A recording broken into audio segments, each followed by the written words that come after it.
अस्सलाम वालेकुम नाज़रीन, मेरा नाम अली हैदर है और आपका शुक्रगुज़ार हूँ कि आपने मेरी वीडियो देखने के लिए वक्त निकाला। जो ख़बर आपने पढ़ी है, जो ख़बर आपने सुनी है, एग्जैक्टली ऐसा ही हुआ है।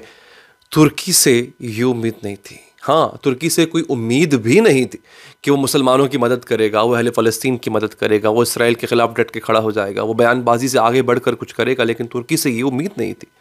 वो तुर्की जिसने गज़ा में, जिसने फ़लस्तीनियों के लिए, जिसने हमास के लिए, जिसने मुजाहिदीन के लिए, जिसने लबनान में हिज़्बुल्लाह के लिए एक गोली नहीं भेजी है, उसने अपनी फ़ौज भेजी है शाम में, शाम पे चढ़ाई करने के लिए।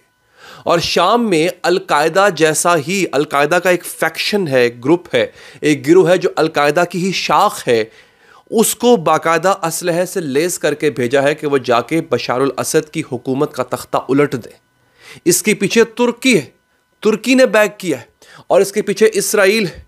तो अगर भी अभी भी किसी को शक है कि तुर्की जो कुछ कर रहा है वो मुसलमानों की मदद नहीं कर रहा, वो कहीं ना कहीं इसराइल की मदद कर रहा है, तुर्की की तरफ से ये इकदाम इंतहाई काबिल मजम्मत है। लेकिन आपको याद रहे दोस्तों कि अलेप्पो और इदलिब, ये दो शहर हैं जिन पे धावा बोला गया, जिन पे हमला किया गया। इन दोनों शहरों से इन दहशतगर्दों की, जिनको तुर्की सपोर्ट कर रहा था, जिनको तुर्की हर तरह की सहूलत दे रहा था, इन दहशतगर्दों से इन दोनों शहरों को छुड़ा लिया है। और ख़बर यह है कि किसकी वजह से ये हुआ। देखो, शाम के अंदर ईरानी भी मौजूद है, लेकिन वो शाम की हुकूमत ने खुद उनको बुलवाया है तो मौजूद है वहाँ पे। शाम में रूस भी मौजूद है। और आपको मज़े की बात बताऊं कि तुर्की के इस भेजे हुए दहशतगर्दों का कला कमा रूस ने किया। रूस बशार अल असद को मुसलसल सपोर्ट कर रहा है, मुसलसल उसको साथ उसका हाथ बटा रहा है।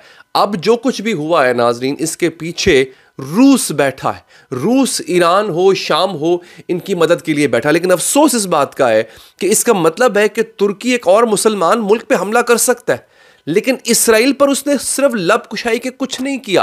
आज भी मैं अर्दोगान का स्टेटमेंट देख रहा था, उसने कहा कि इसराइल के पीछे, इसराइल के जंगी जुराइम के पीछे जो मुल्क है वो अमेरिका है। बड़ी बात है, तालियां बजाएं भाई। खाली अर्तुगरुल ड्रामा बना देने से आप खिलाफत उस्मानिया को कायम नहीं कर सकते।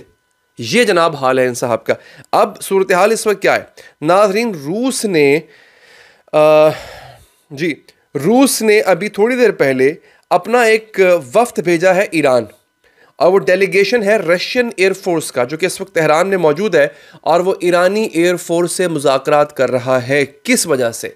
सुखोई 35, ये एक ऐसा तैयारा है जिसका कुछ हिस्सा जो है वो रूस ने ईरान को दिए थे। चंद तैयारे रूस ने ईरान को दिए।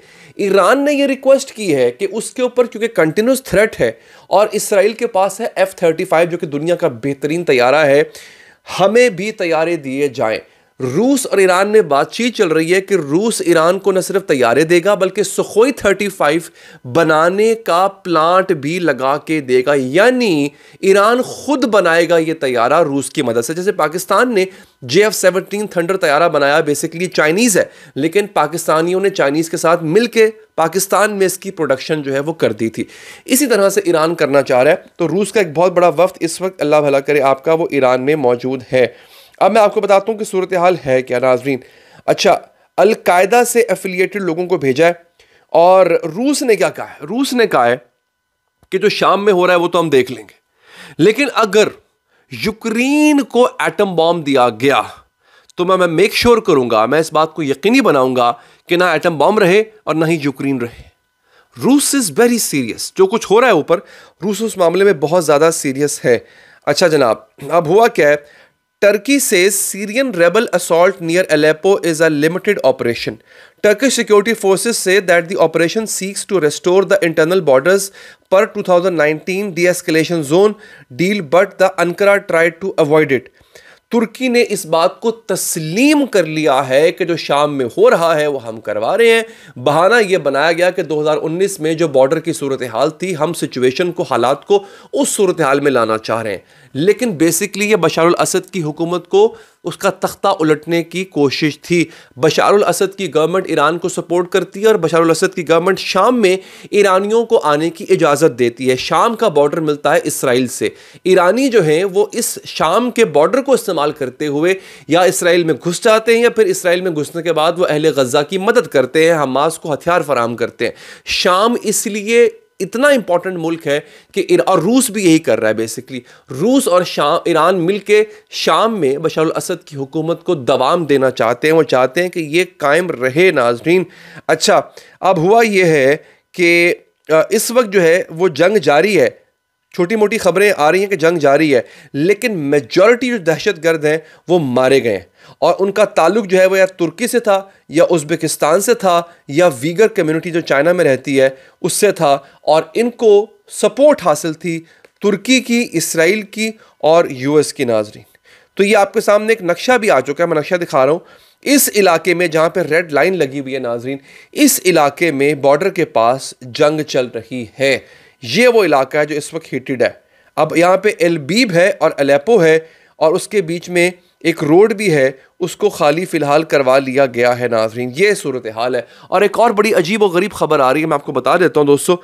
कहा यह जा रहा है कि जिन दहशतगर्दों को पकड़ा गया या मारा गया है जो कि ताजिक हैं, ये वो लोग थे जिन्होंने अब से चंद महीने पहले, अगर आप मेरे व्लॉग्स फॉलो करते हो आपको याद होगा, इन्होंने चंद महीने पहले 150 बंदा मारा था मॉस्को के अंदर, रूस के अंदर।